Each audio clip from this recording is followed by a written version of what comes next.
nuestros templos, los lugares donde nosotros nos reunimos, nosotros podamos mirar y ver o preguntarnos a nosotros mismos, si mañana llega un nuevo miembro a mi clase, si mañana llega una persona con diversidad funcional, con discapacidad, con alguna condición que comprometa a esa persona, ¿estoy listo para recibirlo? Esa persona se puede sentir que es parte de esa comunidad. Hemos preparado la iglesia o el templo, las facilidades o la escuela. La lección que he preparado está pensada también para este grupo de personas. Así que un poco, ¿verdad? Eso es lo que quisiera despertar en usted.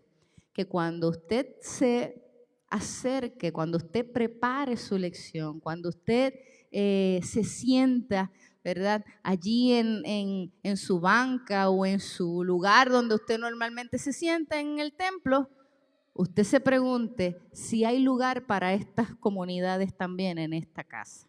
¿Amén? Bueno, pues vamos por ahí. Yo hice mi asignación y estuve mirando unas estadísticas, ¿verdad? De aquí de México, precisamente sobre esa amplia gama de diversidad funcional, ¿verdad? Y en las últimas estadísticas que reflejaba del 2020, se habla, ¿verdad?, de 16.5 millones de personas. Ahí está. 16.5 millones de personas que están diagnosticadas. Esas son las personas que están registradas, ¿verdad? Que están diagnosticadas con alguna condición o que están registradas con algún tipo de impedimento. Imagínese la cantidad de personas que entonces existen en la comunidad donde usted sirve, en la iglesia donde usted sirve. Si esas son las poblaciones, pues quiere decir que definitivamente en mi comunidad hay personas con diversidad funcional. En mi comunidad hay personas... En mi comunidad definitivamente hay personas que también son parte de estas estadísticas.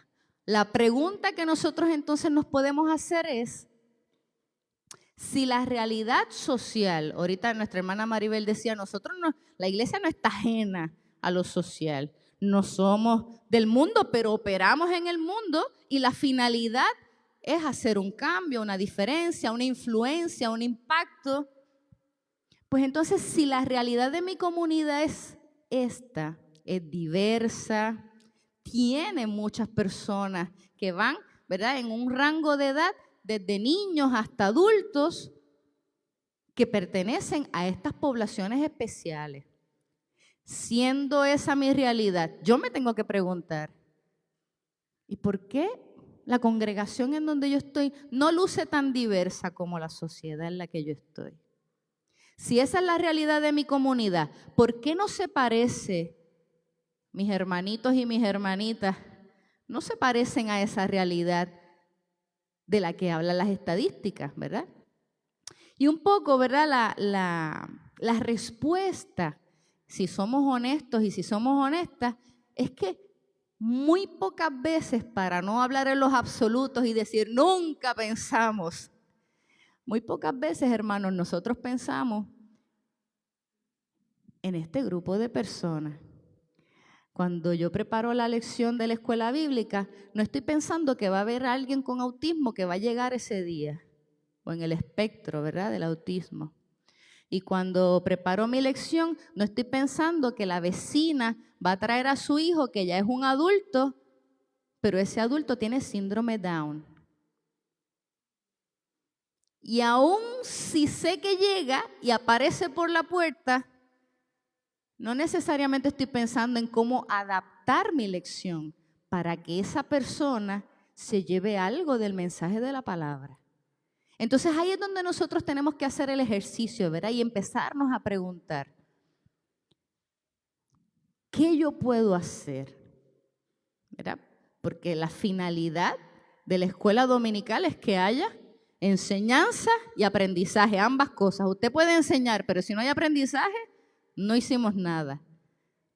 Pues para que eso ocurra, ¿qué entonces yo debo hacer? Y mire algunas cosas que, ¿verdad? Algunos ejemplos básicos. Mire,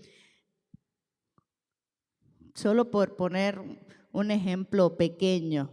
¿Usted cree que si ahora mismo yo dijera, bueno, pues yo tengo un invitado y él es pianista, pero él está en una silla de ruedas? Vamos a pedir al hermanito que suba aquí. ¿Usted cree que él puede subir? ¿Cómo puede subir? Por la rampa. ¿Usted cree que esa persona puede empujar su silla de ruedas en ese ángulo de esa rampa? No me tiene que contestar, solo haga el ejercicio. Para llegar a esa rampa, ¿podía entrar por aquí? ¿Podía entrar por allí? Esas son las preguntas que nosotros nos debemos hacer. ¿Cabe su silla de rueda por la puerta? ¿O es una puertita pequeñita, estrecha? Y a lo mejor no cabe una silla de ruedas o no cabe un andador. Esas son las cosas, ¿verdad?, que nosotros debemos preguntarnos. Y me pongo la puerta porque cuando usted llega a un lugar o a un edificio, eso es como la primera cosa que usted ve. Pero pudiéramos hablar del estacionamiento, pudiéramos hablar de las aceras de 3 pies de altura. Podríamos hablar de ese tipo de cosas, barreras arquitectónicas, ¿verdad?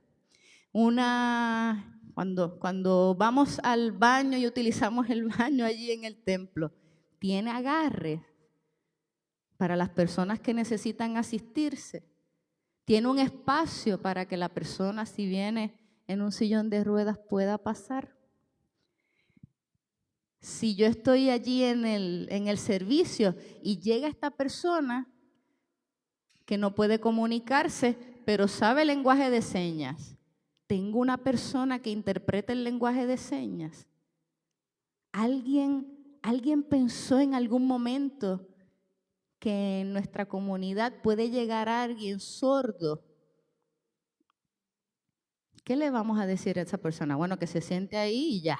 Normalmente no necesariamente lo verbalizamos, pero un poco la indiferencia a esa persona demuestra que no nos interesa tanto que esa persona sepa de qué están predicando o qué están cantando o qué están diciendo allá al frente.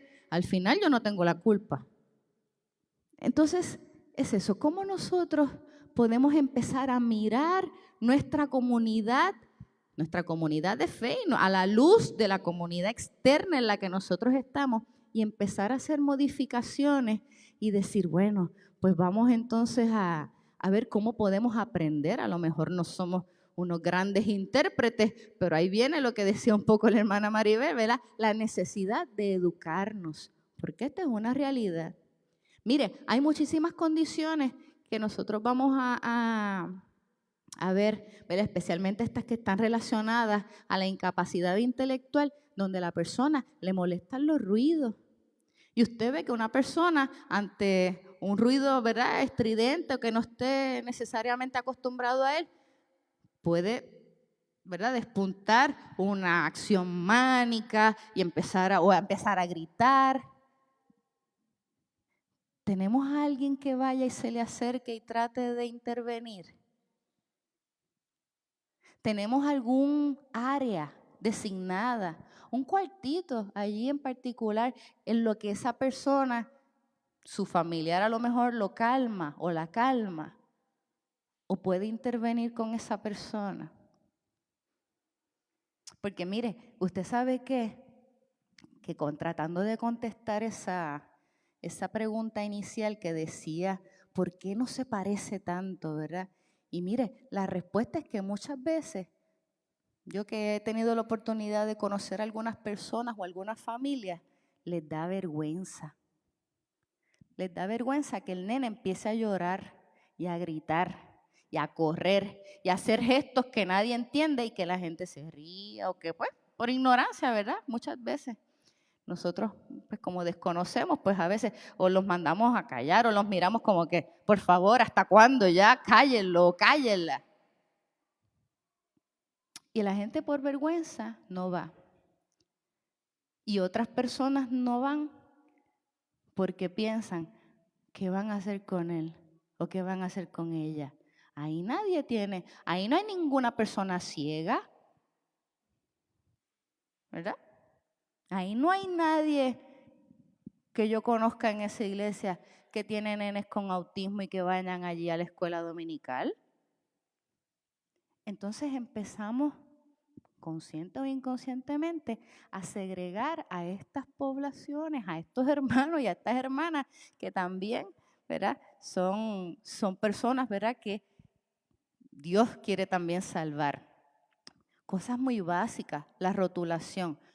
La iglesia está rotulada, el templo está rotulado, la persona se pudiera desplazar en el lugar, o cuando entra hay miles de obstáculos y la persona no tiene para dónde ir, no tiene otro lugar donde ubicarse, donde moverse, y así sucesivamente, ¿verdad? Hay muchas de las cosas que nos pueden ayudar precisamente para nosotros poder alcanzar y poder servir mejor.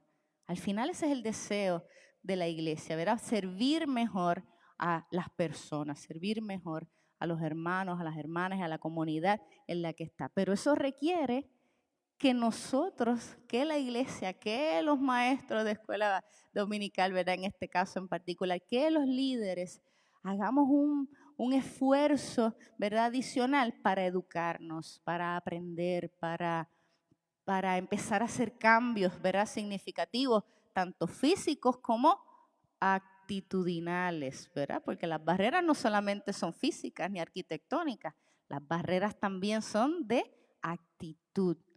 ¿Y cómo dejamos a esa persona sola? Y bueno, pues se aprendió bien y si no, también. Allí lo trajeron y la sentaron allí. Pero en algún momento se me cruzó investigar un poco más sobre cuál es esa condición de salud que tiene. En algún momento pensé en cómo podía acercarme a sus padres o a sus familiares y decirle, mira, yo quisiera de verdad poder ayudar y ver que fulanito o fulanita pueda aprender algo de lo que hacemos aquí en la escuela dominical. Esas son, ¿verdad?, las preguntas que nosotros debemos hacernos. ¿Por qué? Bueno, porque también la palabra nos habla de estas cosas. Esto no es un tema, ¿verdad?, que está ajeno. Mira, yo aquí buscando. Esto no es un tema que está ajeno, ¿verdad?, al texto bíblico, y solamente puse algunos ejemplos, ¿verdad?, que van del Antiguo Testamento al Nuevo Testamento, muy someros, pero precisamente en la intervención anterior, nuestra hermana Maribel estaba haciendo referencia a Éxodo 4, y ahí está Moisés, y ahí está diciéndole a Dios que no puede, que no sabe hablar, y no solamente Dios ni lo sanó, ni le dijo, bueno, pues está bien, no te preocupes, siéntate que voy a enviar a otra persona. No. Empieza a cuestionar también a Moisés y le dice, bueno, pero ¿quién es el que hizo al sordo, al ciego? ¿Quién es? No soy yo. Pues Dios es Dios de todos, es Dios de ellos y también Dios de nosotros, ¿verdad? Y dentro de esa, y ahí, ¿verdad?, las instrucciones de la ley para el pueblo, no le pongas obstáculos, no te metas con esa gente. Dios está mirando y Dios también sale como un defensor de estas poblaciones. Mateo capítulo 15, Lucas capítulo 14, ¿verdad? Estas son intervenciones en las que también nosotros vamos a ver a Jesús que también atendía, sanaba, buscaba, pero esa de Lucas me gusta bastante porque ahí Jesús está en la casa del fariseo y allí directamente le dice, mira, si tú vas a hacer un banquete y tú vas a invitar a alguien, no te invites a los ricos, no te invites a la gente que te puede pagar el favorcito de invitarlos a cenar. ¿A quién le dice que tiene que llamar? A los cojos, a los ciegos, a los pobres, a la gente que está marginada. Estas son la gente que están fuera del rango social. Estas son la gente con la que nadie quiere bregar. ¿Por qué? Porque representan trabajo, una carga, porque no se parecen a mí. Como es distinto a mí, bueno, yo no sé qué hacer con ellos. ¿Y qué hace todas las veces la palabra? Los rescata. Todas las veces la palabra los rescata y los pone al frente. Pues a Dios sí le interesa. Pues al Señor sí le interesa. Y finalmente veré esa cita de Romanos que es uno de los muchos ejemplos donde se nos dice de la diversidad del cuerpo de Cristo. El cuerpo de Cristo es ¿cuál? Uno, pero está compuesto de muchas partes. ¿Y todas esas partes son iguales? No son iguales. Diversas, ¿verdad? Y todas tienen una función particular. Así que me gustaría que fuéramos un poquito inicialmente sobre lo que son los términos. ¿Por qué? Mire, hermano, porque el lenguaje es importante. Y no, ya nosotros en el 2023, con todo este acceso a la información que tenemos y al conocimiento, no podemos seguir diciendo, bueno, porque tenemos un hermano inválido aquí, que está entre nosotros, ¿verdad? Esos términos inválidos. Las personas con síndrome Down, que se les llamaba mongoloides, o vegetales si estabas en una silla de ruedas. Era ese tipo de expresión y de lenguaje. Pues mire, desde la ignorancia, pues está bien, pero ya no se sostiene, ¿verdad? Entonces podemos empezar a cambiar. Primero que a la gente la deberíamos llamar por su nombre, ¿verdad? Que bueno, para eso los nombran en el registro demográfico.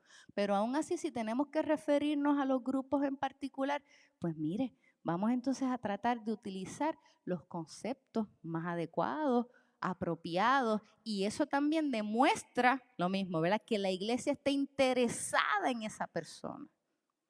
La iglesia está interesada en ese hermano y en esa hermana. Así que los puse aquí porque son distintos, ¿verdad? Y me gustaría que fuéramos un poquito sobre cómo se usa. Mire, la palabra general que todavía no ha sido descartada, es la más aceptada, es discapacidad. Personas con discapacidad. Si usted dice eso, no está ofendiendo a nadie. Es un término que todavía se utiliza. La discapacidad, ¿verdad?, va precisamente o apunta a cómo esta persona tiene unas limitaciones en sí misma y unas deficiencias en sí misma que no le permiten participar como otras personas o como usted y como yo de actividades sociales, ¿verdad? La cuestión de la funcionalidad. Yo le voy a poner el ejemplo del síndrome Down. Cuando nosotros miramos el síndrome Down, ¿verdad? ¿Cuál es la deficiencia? ¿Cuál es la parte en el sistema que está alterada? Pues es genético, es un trastorno genético. Ese par 21 de cromosomas se duplicó y eso desencadenó una serie de otras condiciones, ¿verdad?, a grandes rasgos. Esa es la deficiencia que presenta esa persona. ¿Cuál es la limitación de la persona? Porque eso es lo que dice la discapacidad. Esta persona tiene un diagnóstico o una deficiencia y eso lo limita, no le permite tener una capacidad X. ¿Cuál es esa limitación? En este caso, por ejemplo, de comunicación. Muchos de ellos se pueden comunicar y entablar una conversación, pero no nace de ellos la conversación. Su vocabulario es limitado porque la deficiencia dio también, ¿verdad?, con un retraso intelectual. Por ende, pues a lo mejor no puede tener una conversación muy elaborada, pero sí puede aprender algunas palabras, sí puede aprender a comunicarse de manera muy sencilla. ¿Cuál es entonces la restricción de esa participación? Porque lo que dice la discapacidad es que eso me restringe, me pone un límite de frente. Pues mire, no puede iniciar esas conversaciones o, por ejemplo, no puede guiar, no puede manejar. ¿Por qué no puede manejar? Porque se requiere para manejar que usted tenga juicio, que usted pueda tomar una decisión rápida. Se cruzó alguien, se comió la luz roja y usted tiene que tomar una decisión al momento. Pues si no tengo esa posibilidad, pues automáticamente eso se representa en una limitación para mí en función social. Pues no puedo manejar un vehículo, ¿verdad? No puedo manejar un carro. Esa es la discapacidad, esa es como la palabra general. El impedimento, ¿verdad?, apunta específicamente a qué es lo que no puedo hacer socialmente, ¿verdad? Y ese es el mejor ejemplo, lo que acabo de poner. No puede manejar, no puede ir a las urnas a ejercer su derecho al voto. ¿Por qué? Porque a menos que alguien lo esté coartando allí, diciéndole lo que tiene que hacer allí debajo, no lo puede hacer, porque no tiene los criterios de juicio para tomar una decisión. ¿Qué sucede entonces con la condición? Bueno, pues las condiciones ya, el diagnóstico per se, ¿verdad? Ya la condición, cuando hablamos de condiciones de salud, pues estamos hablando específicamente de lo que sería el síndrome Down, ¿verdad? Para seguir con el mismo ejemplo. Y en el caso de la diversidad funcional, que es la palabra que más usted va a escuchar ahora, es porque este concepto lo que busca es tratar de quitarle la carga negativa que tienen las demás palabras. Fíjese que todo el resto del vocabulario, ¿dónde pone el énfasis? En lo que lo limita. Pues, ¿qué hace la palabra diversidad funcional? Le quita la carga negativa y la pone positiva. ¿Qué dice? Bueno, no es que no puede ver, no es que es ciego, es que funciona de manera diversa, diversidad funcional. ¿Sí? ¿Se entiende, verdad? Entonces, la diversidad funcional lo que trata de hacer es, todavía no está aceptada necesariamente en todos los círculos, pero lo que ha popularizado la expresión de diversidad funcional es eso mismo, que la persona no se vea en función solamente de el diagnóstico o de la limitación o de la condición, sino que se pueda ver como alguien que puede funcionar con la capacidad residual, que ese sería el concepto médico. ¿Y cómo puede entonces hacerlo? Pues es distinto. No lee las letrecitas así como usted y yo, pero lee el sistema Braille, ¿verdad? De puntitos. Y pasa la mano y te dice lo que hay. O no puede comunicarse como ahora mismo lo estoy haciendo yo, pero sí puede utilizar lenguaje de señas. Pues puede comunicarse, pero de manera diversa. Así que es bueno que nosotros aprendamos, ¿verdad? También un poco a manejar el lenguaje para que nosotros también podamos, no solamente para conocimiento, sino también por el amor, ¿verdad?, que le tenemos también a estas personas. Y en el caso de educación especial lo traigo porque estamos en un congreso de educación, ¿verdad?, de escuela dominical. Así que el concepto de educación especial más bien es un concepto legal y lo que hace es que describe de manera o en virtud de la ley cómo es que entonces nosotros debemos trabajar o cómo es que se categorizan algunos de los trastornos, de las condiciones y qué dice la ley respecto a la intervención que hay que hacer. Pues mire, eso también es bien importante. Ahora bien, hablemos entonces un poquito precisamente de cómo nosotros vamos a mirar estos otros diagnósticos, verá que entonces son los más comunes en relación al aprendizaje. ¿Por qué? Bueno, porque a nosotros entonces sí. Yo quiero saber si yo en la iglesia, en la escuela bíblica, el domingo que viene, llega una visita y su niño o su niña está en el espectro del autismo. Pues yo quiero saber qué yo voy a hacer con ese niño. Que no sea, mira mamá, te tienes que quedar con él porque yo no sé cómo bregar con eso. Esa sería la respuesta fácil, ¿verdad? Mire, yo no sé. Yo nunca he tenido un niño aquí que tiene autismo. Así que de verdad se tiene que quedar adentro con los adultos. Eso ha pasado muchas veces, ¿verdad? Mejor pues salimos del asunto porque yo no lo puedo manejar.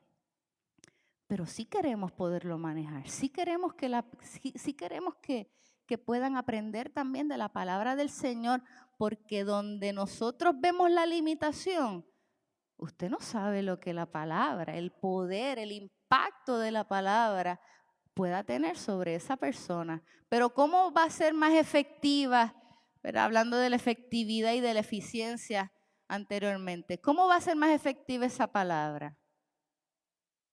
En tanto y en cuanto yo pueda darle en la capacidad de esa persona lo que esa persona puede entender. A lo mejor no vamos a hacerle una exégesis terrible del texto, pero hay cosas que sí yo puedo hacer para que se lleve el texto. para que se lleve la palabra, para que se lleve algo de lo que es la enseñanza bíblica, para que se lleve la verdad bíblica que estoy enseñando en ese momento.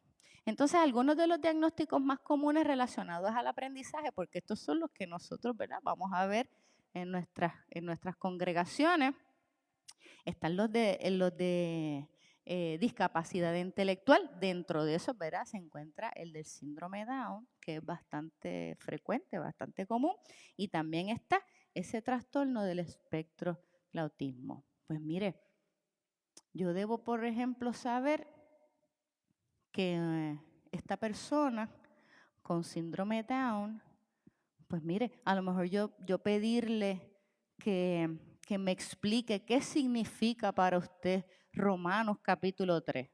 Pues mire, no me va a poder explicar qué significa Romanos capítulo 3, ¿verdad? Por mucho que yo le haya dicho que es que el ser humano es pecador y de eso es lo que trata, ¿verdad? De cómo estábamos muertos, sin Dios, etcétera. Pues mira, a lo mejor no lo puede hacer. ¿Qué sí puede hacer? Puede hacer tareas específicas relacionadas al texto. Lo puede leer, algunos de ellos pueden aprender a leer, pero en lugar de buscar un gran proceso de reflexión, ¿a dónde yo debo apuntar?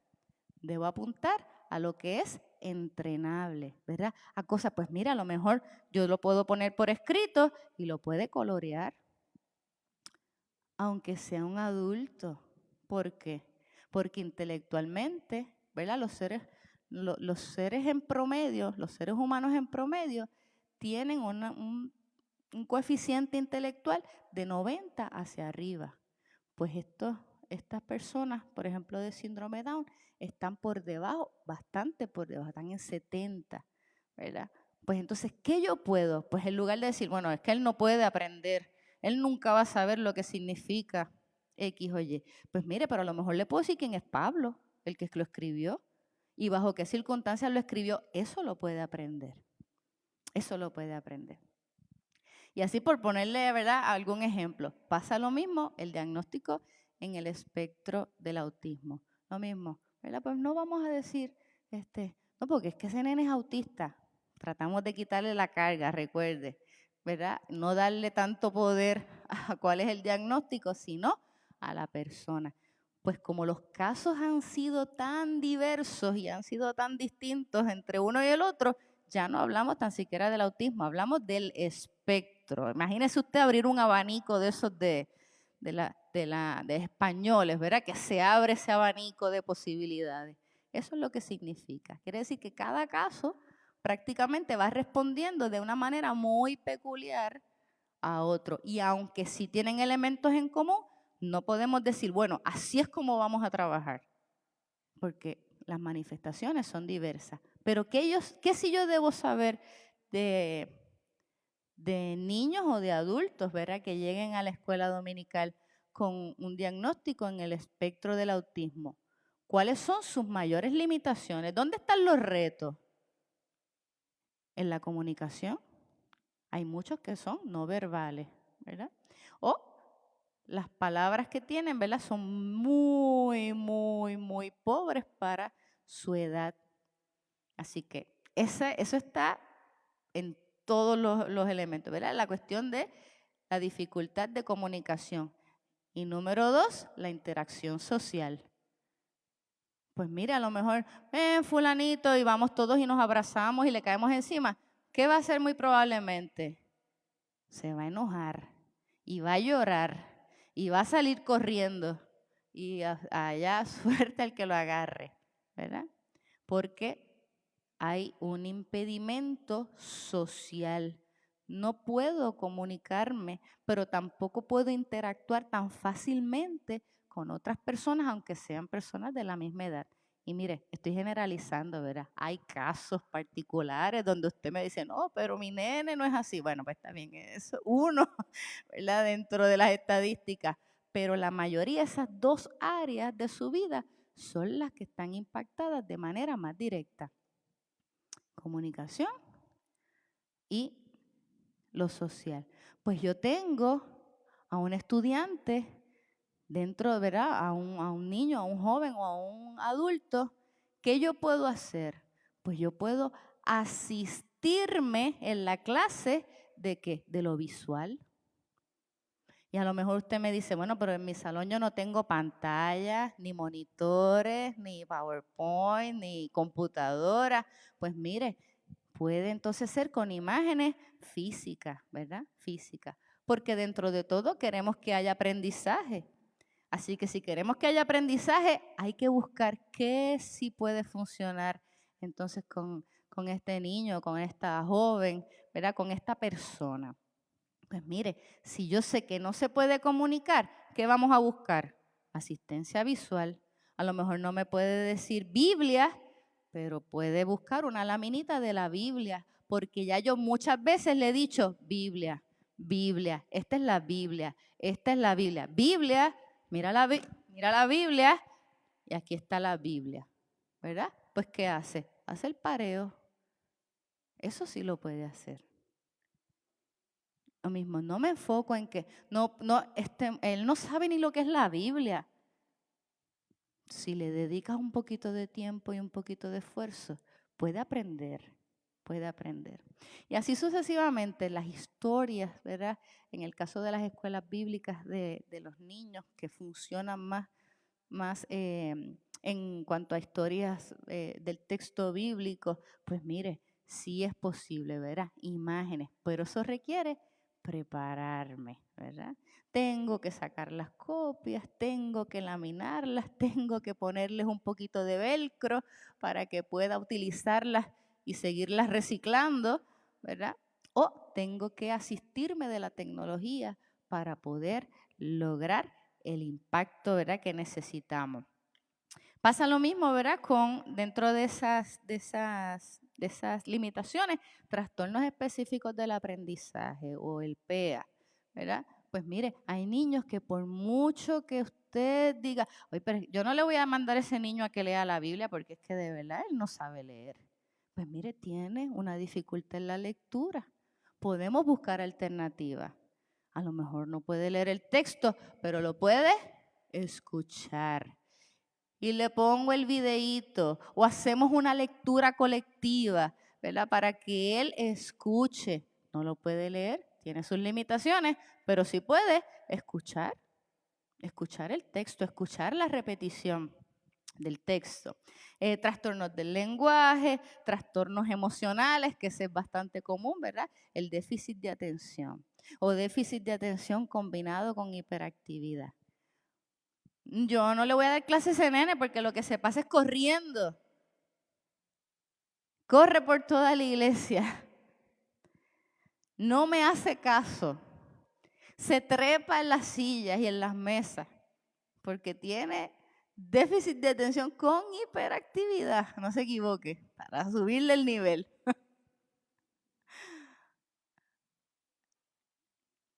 Y entonces, y yo sé que hay un pensamiento detrás, ¿verdad? De, bueno, al final, mientras estén en el templo, bueno, santo y bueno, ¿verdad? Es como por lo positivo. Pero yo digo, como abrió la conferencia de la hermana Maribel, no están para perder el tiempo. Porque al final, a Dios a quien me va a pedir cuentas es a mí. Porque a mí fue que me nombraron para este servicio, a mí fue que me nombraron para esta tarea. A mí me va a decir cómo es posible que de todas las personas tú no hayas pensado en fulanito de tal porque corre. Pues mire, a lo mejor hay muchas cosas, ¿verdad?, que no sabemos y hay muchas particularidades. A lo mejor no ha sido diagnosticado, a lo mejor sus padres están en negación, a lo mejor desconocen que pueda hacer eso y lo que dicen, ese muchacho es tremendo. Bueno, pero a lo mejor detrás de lo tremendo, pues puede haber algo patológico, algo clínico. Y todavía no saben cómo manejarlo. Hay muchas cosas, muchas particularidades. Lo que yo no debo hacer es dejarlo ignorado. Yo quiero que aprenda de la palabra, yo quiero que conozca a Jesús, yo quiero que conozca del Señor. Y la vía es la escuela dominical, porque allí lo tengo 1 hora o 1 hora y media todos los domingos. Es mío ese tiempo. Sus padres me lo dejaron o su abuelita lo trajo o el vecino lo envió a la escuela dominical. Así que yo tengo 1 hora semanal para impactar la vida de ese niño. 1 hora semanal.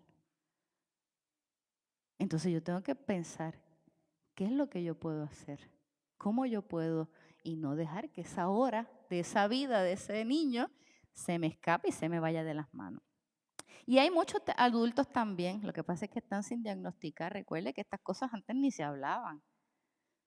Pero ya de adultos hay muchas personas también, y usted lo tiene también en su escuela bíblica, en su estudio o en su escuela dominical, que esa persona está allí físicamente, pero no está. Esa persona está allí sentado o sentada, pero su mente ha ido, fue al shopping, fue al trabajo, se quedó en la casa, bueno, ¿verdad? Se le hace difícil concentrarse. Pues mire, hay que buscar herramientas para tratar de capturar esa atención, porque lo mismo que tenemos, 1 hora, 1 hora y media, 2 horas, a lo mucho, es lo que se le da el tiempo de la escuela dominical. Pero ese tiempo, yo quiero que esa persona esté. A lo mejor no voy a lograr capturar su 100%, pero puedo lograr capturar algo, ¿verdad? De eso. Así que ahí, y mañana vamos a ver, ¿verdad? En la segunda sesión vamos a ver ideas específicas, estrategias que podamos hacer. Y a esto entonces le sumamos lo que son las discapacidades físicas. Mire, hermano, y estas las tenemos un poquito más común a veces en la iglesia,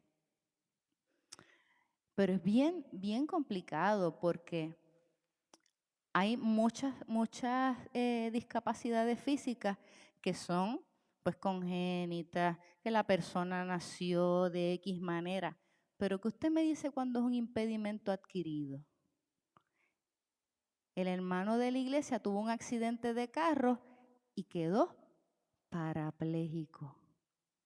Y de ser una persona adulta, jefe de familia, trabajador en su casa, que tiene hijos a cargo, que tiene esposo a cargo, que tiene todo eso, ahora le dicen, tú no puedes volver a trabajar en ese trabajo porque ya no tiene movilidad en su extremidad inferior. Eso es un choque.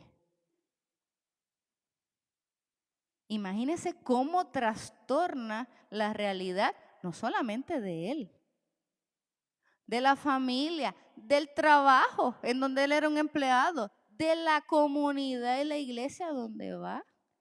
Era el chofer de la guagua, solamente para, nosotros le decimos guagua, del autobús. le daba, le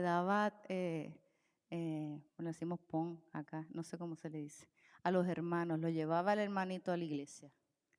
Ya no puede manejar. Ya no maneja. Es un adulto en etapa productiva. Imagínese el choque para esa familia. O la hermana que mañana tiene un diagnóstico de cáncer y empieza a dejar de ser la hermana que usted y yo conocimos, la que ayudaba y servía en la iglesia y era ujier y estaba en la puerta siempre esperándote. Ya no te espera porque la quimio no la deja, está débil, ya no viene, no se puede congregar. El impedimento adquirido, ¿verdad? O la discapacidad adquirida en una etapa de adultez, una etapa, ¿verdad? ¿Cómo trastorna? ¿Y qué nosotros hacemos? Bueno, yo sé que vamos a hacer algo, vamos a orar. Eso lo tengo, en eso somos, mire, número 1. Vamos a orar por ellos, los vamos a apoyar, le vamos a decir, ¿verdad? Cuánto los queremos. Después de eso, ¿qué más vamos a hacer?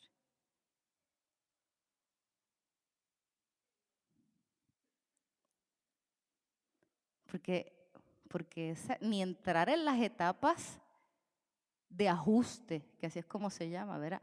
Etapas del ajuste al impedimento. Negación, enojo, todas esas cosas. Buscar alternativas para otro tipo de trabajo. Un hombre que lleva, ¿cuántos? 20 años lleva trabajando allí donde estaba. Y ahora tiene que dejar ese trabajo y hacer otra cosa que no requiera este uso. Es duro, hermano. Entonces, nosotros nos pensamos para eso, nosotros nos programamos para eso, estamos nosotros alerta, atentos a cuando estas cosas pueden ocurrir. Y digo el ejemplo del cáncer, ¿verdad? Porque sé lo recurrente que es el diagnóstico y lo común. Pero podemos decir de un jovencito que empezó con ataques epilépticos en el culto, ahí a la mitad del banco. Y empiezan las convulsiones. ¿Qué hacemos con esas personas? O desarrolló una enfermedad psiquiátrica. Y ahora cada 3 meses está en el hospital psiquiátrico con un diagnóstico de esquizofrenia, de depresión mayor severa. Entonces, es ponernos, ¿verdad?, estos espejuelos y empezar a mirar la comunidad en lugar de mirarla y aquí todos somos iguales. Mira, hermano, no somos todos iguales. Por muy bonito que eso suene, no es real. Somos bien diversos y gloria a Dios que somos diversos. Lo dice el texto bíblico. Somos diversos en este cuerpo al que le pertenecemos, ¿verdad?, a Cristo. Así que es ¿verdad?, un poquito más complejo de lo que nosotros pensamos. Y definitivamente, ¿verdad?, estar alerta, ¿verdad?, a ese tipo de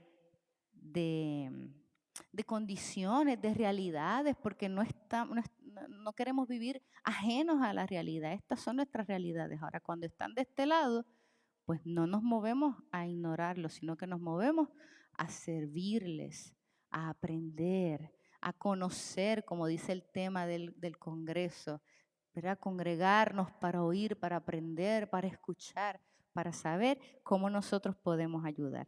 Así que mañana, pastor, continuamos entonces esta segunda parte y vamos a hablar sobre algunas estrategias que nos recuerden, ¿verdad? Son bastante generales porque no estamos aquí necesariamente viendo cada caso en particular, pero sí algunas ideas, algunas estrategias, diseños para nosotros entonces poder mover nuestra comunidad de fe, nuestra congregación, mover el lugar donde Dios nos ha permitido servir a que sea una iglesia, un ministerio y una escuela dominical inclusiva, donde todo el mundo encuentre su lugar. Amén.